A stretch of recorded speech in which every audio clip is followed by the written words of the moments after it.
Hello, everyone. Welcome back to Rahi Speaks. I am so happy you're here with us today. Every single episode, we show up for you. And honestly, every time I see the comments from our listeners, it just makes my whole week. Hey, same here. I was actually reading some of your comments yesterday, and someone wrote, I finally used English at work today, and people understood me. I mean, come on, that is everything. That is everything, right? That's exactly why we do this. And today, we are talking about something that a lot of people never learn in English class. Something that is super practical, super powerful, and honestly, a little life-changing. Yes. Today, we are talking about how to say no in English. Not just the word no, but how to say it naturally, confidently, and politely in real situations, at work, with friends, in daily life. And here's the thing. Saying no is actually a habit. It's connected to your boundaries, your confidence, and how you express yourself. So by the end of this episode, you'll know exactly how to say no without sounding rude, without feeling guilty, and without losing your relationships. Oh, and we want to hear from you. Have you ever been in a situation where you wanted to say no, but didn't know how to say it in English? Drop your experience in the comments right now. We love reading every single one. And if you're new here, welcome to the family. Hit that subscribe button on Rahi Speaks so you never miss an episode. We drop new content every day just for you. All right, let's get into it. Saying no is a skill. And today, we're going to teach you how to do it like a native speaker. Okay, so let's start from the very beginning. When most English learners want to say no, they either say just no, which can sound harsh, or they say, I can't, and feel like they need to explain their whole life story. You know what I mean? Oh, absolutely. I used to do that too. Someone would ask me a simple question and I'd go into this long explanation. Well, you see, the thing is, I have this other thing, and also my schedule and... No. We don't need all that. Exactly. So let's look at the simplest, most natural way to say no. The basic formula is this: soft opener plus no plus short reason or alternative. That's it. 3 parts. Right. So instead of just saying, no, I can't, you say something like, actually, I'm not going to be able to make it. Maybe next time? Or, I appreciate you asking, but I'm going to have to pass on this one. See how those sound? They're still saying no, clearly, but they don't feel like a door slamming in someone's face. Let's go through a few more examples. Imagine your coworker asks you to cover their shift on Saturday. You say, I wish I could help, but I've already got plans this weekend. Simple, clean, done. Or your friend asks you to lend them money. You say, I'm not really in a position to do that right now, but I hope you find a solution. That's honest, it's kind, and it doesn't leave them hanging. Now, here's something important. The word but is your best friend when saying no, because it connects the soft opener to your reason. I'd love to, but I can't. That sounds great, but it's not going to work for me. Can you all try that right now? Think of one situation in your life where you need to say no. Use the formula: soft opener, but short reason. Pause the video if you need to. Actually write it down. Writing helps so much. And now let's look at the negative form. Sometimes in English, we say no by not saying the word no at all. We use phrases like, I don't think I can. I'm not sure that's going to work for me. That's not something I'm able to do right now. These are called indirect refusals, and native speakers use them all the time. They're especially useful in professional settings, like with a boss or a client. where you want to be firm but still respectful. Here's another set of really useful phrases. I'll have to decline. That's not going to work for me. I'm going to have to say no to that one. All of these are perfectly natural. None of them are rude. They just require a little bit of confidence. And that confidence, that comes with practice. So here's your challenge. In the comments below, write one sentence using the formula we just learned. Just one. Something like, I'd love to join, but I have a prior commitment. We want to see your sentences.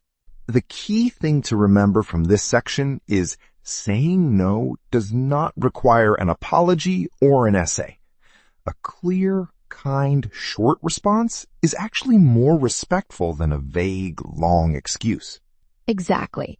So to recap, use a soft opener, be clear, keep it short, and if you want, offer a small alternative. That's the foundation of saying no in English. And trust me, once you get comfortable with this, it changes everything. All right, let's level this up. Because there's a big difference between saying no to a friend at a coffee shop and saying no to your manager in a meeting. The words are different, the tone is different, and the stakes feel a lot higher. Yes, and I think this is where so many people freeze. They don't want to seem lazy or difficult or like they're not a team player, so they just say yes, and then they're completely overwhelmed. Right. So let's walk through a real-life situation. You're at work. Your manager, let's call him James, comes to you on a Friday afternoon and says, "Hey, can you take on this new project? It needs to be done by Monday." And you already have 3 deadlines. What do you say? Okay, so you have a few options. Option 1, the honest and professional approach. James, I really want to do a good job on this, but I'm currently managing 3 deadlines for this week. Could we talk about which one should take priority? See what she did there? She didn't just say no. She explained the situation. She showed that she cares about quality, and she gave her manager a choice. That's smart communication. Option 2, the request for support. I'd be happy to take this on. Would it be possible to push the deadline to Wednesday or have some extra support on it?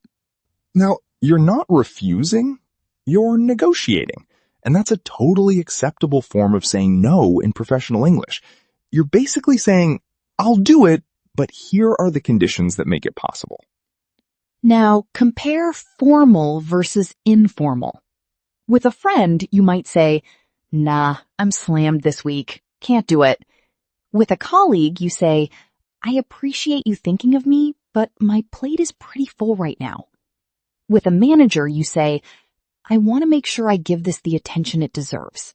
Could we revisit the timeline?" See the difference in register? Same message, 3 different levels of formality. And this is something native speakers switch between automatically. You can learn to do it too. Here are 3 tips for saying no professionally. First, always acknowledge the request before you decline. "I appreciate you asking," or "Thanks for thinking of me," softens the refusal completely. Second, be honest about your capacity. "My schedule is full" is a real, valid reason. You don't need to fabricate anything. Third, when possible, offer a future option. "I can't this week, but I'm available next Monday." Shows you're still engaged and willing. Let's practice right now. I'll be the manager. "Hey, can you stay late tonight to finish this report?" "I'd really like to help with that, but I have a prior commitment this evening. I can come in early tomorrow morning and have it ready by 9. Would that work?" Perfect. Did you all catch that? She acknowledged the need, gave a reason, and offered an alternative. That's the professional no, in action. Now your turn. Imagine your coworker asks you to cover a presentation they're not prepared for. How would you say no professionally? Write your answer in the comments. We genuinely read them all, and Rahi and I will pick our favorite responses to feature next week. And remember, saying no at work isn't about being difficult. It's about being realistic, protecting your quality of work, and communicating with honesty. That is respected in every professional environment, from London to San Francisco. Exactly. To wrap up this section, know your 3 levels: casual, professional, and managerial. Match your language to the context. Acknowledge before you decline, and always leave the door open with a small alternative when you can. Okay, now this is the section I am personally most excited about, because we're not just talking about saying no to people, we're talking about saying no to habits, to distractions, to the things that pull you away from your goals. Oh, this is deep. Because in English, when we talk about habits, we use very specific language. We say things like, I'm trying to cut back on, or I'm working on not, or I've decided to stop. Exactly. And these phrases are incredibly powerful, because when someone offers you something, say a second dessert or staying out late when you have an early morning, you need to know how to say no in a way that explains your values, not just your schedule. So let's say your friend Emma offers you a cigarette, and you've decided to quit smoking. You could say, no thanks, I'm actually trying to quit. Short, clear, no drama. Or your friend David keeps inviting you to parties when you're trying to save money. You say, I appreciate it, but I'm really trying to be more intentional with my budget right now. I love that phrase, be more intentional. It sounds so adult and self-aware. And it's true. When you're building a habit, you are being intentional. You're making a choice. Here are some everyday habits saying no phrases. I'm cutting back on that. I've been trying to avoid it lately. I'm actually on a bit of a cleanse right now. I'm keeping things simple this month. All of these communicate no without confrontation. And then they're saying no to digital habits. This is so relevant right now. How many of us pick up our phones first thing in the morning or scroll social media when we should be sleeping? So guilty. But the language around this is interesting. People say, I'm trying to do a digital detox. I've been limiting my screen time. I deleted that app. It was taking over my life. These aren't just phrases. They're stories about your values. And when you can express your habits and choices clearly in English, you sound articulate, mature, and confident. It's a completely different level of fluency. Let's do a quick mini practice together. I'll give a situation and you respond out loud. Yes, actually say it out loud. Your friend offers you fast food, but you're eating healthily. What do you say? Actually, I'm trying to clean up my diet right now, but you enjoy it. Maybe next time. Perfect. Now, your boss asks you to check your emails over the weekend, but you're trying to protect your personal time. What do you say? I'm actually trying to keep my weekends as a recharge time, but I'll be fully available first thing Monday morning. Beautiful. And this is something I want all of you to think about. Saying no to habits, yours and other people's pressure on your habits, is a form of self-respect. And in English, self-respect sounds like clear, calm, confident language. Try this right now. Think of one habit you're working on changing. It could be anything. Sleep, food, screen time, spending. Now write one sentence in the comments saying no to something connected to that habit. Use one of the phrases we shared today. Something like, I'm trying to cut back on late night snacking. We want to see what you come up with.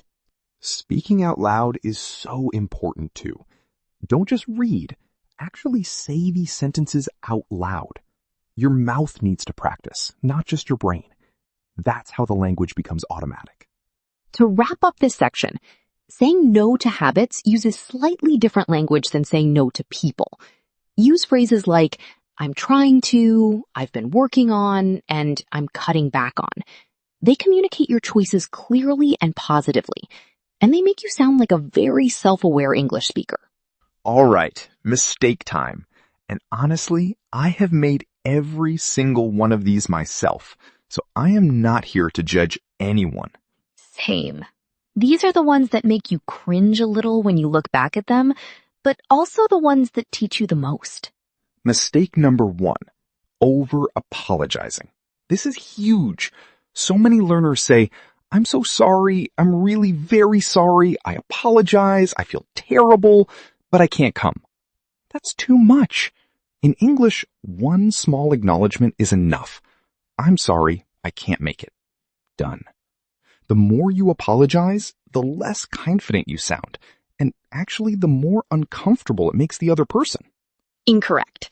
I'm so sorry. I really feel bad. I hope you're not upset, but I can't come to your dinner. Correct.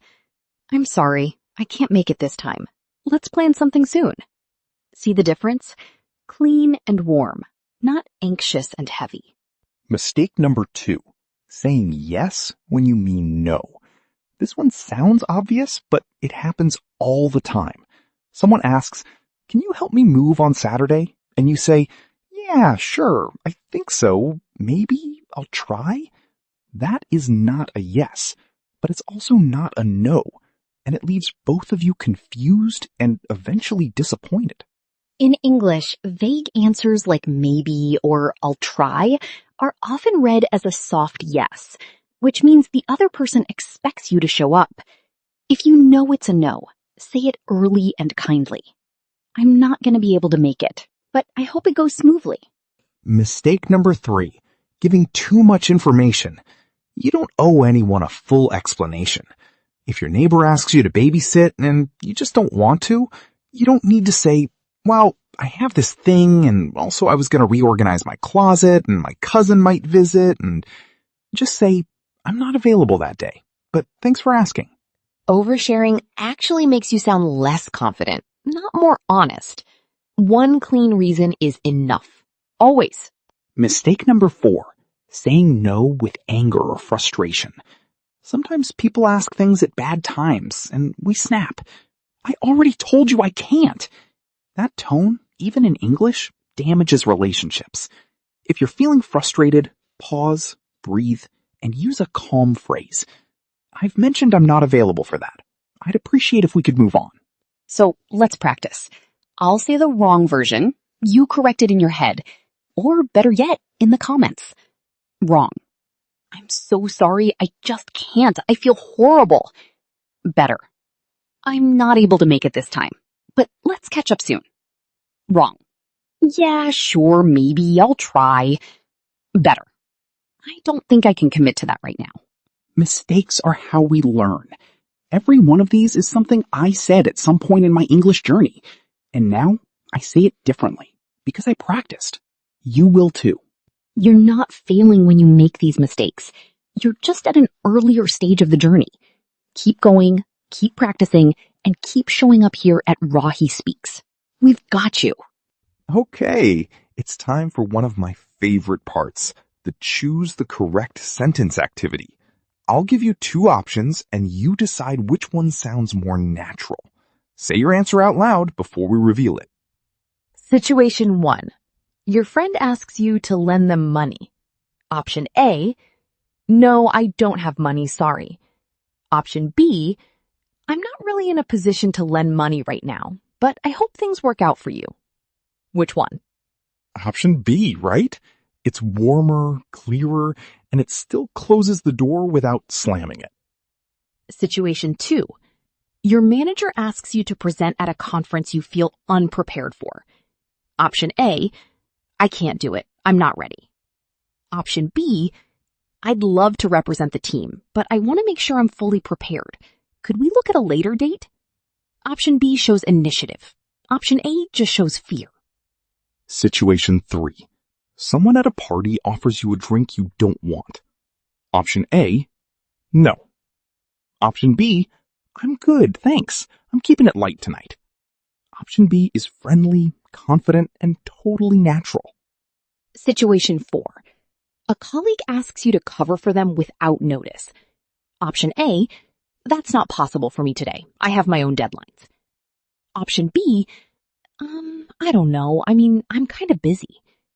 Option A is respectful and clear. Option B leaves everything up in the air. Did you get them all right? I bet you did. Now here's the real challenge. Create your own say no sentence for a situation in your life.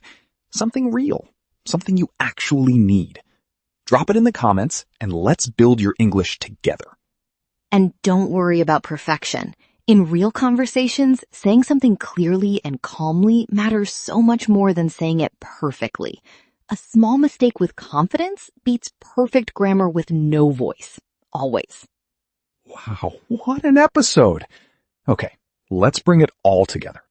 Today we learned something that is genuinely going to change how you communicate in English. How to say no clearly, kindly, and confidently. We covered 3 big areas. 1, the basic formula for saying no. Soft opener, clear reason, optional alternative. 2, how to say no professionally, at work and in formal situations. 3, how to say no to social pressure and habits, using language that reflects your values and your growth.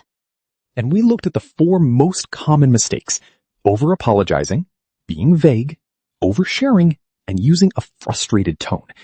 Now you know what to avoid and what to do instead. Here's my question for you to reflect on. Is there one situation in your life right now where you've been saying yes when you really mean no? Think about it. What would you say differently after today's episode? Write it in the comments. Seriously, because every time you put something into words in English, even in a comment, your brain locks it in. You remember it. You use it. That's how language becomes yours. And if this episode helped you, please share it with one person who's learning English. One person. You could genuinely change their confidence. That's not an exaggeration. You know how good it feels when someone shares something that actually helps.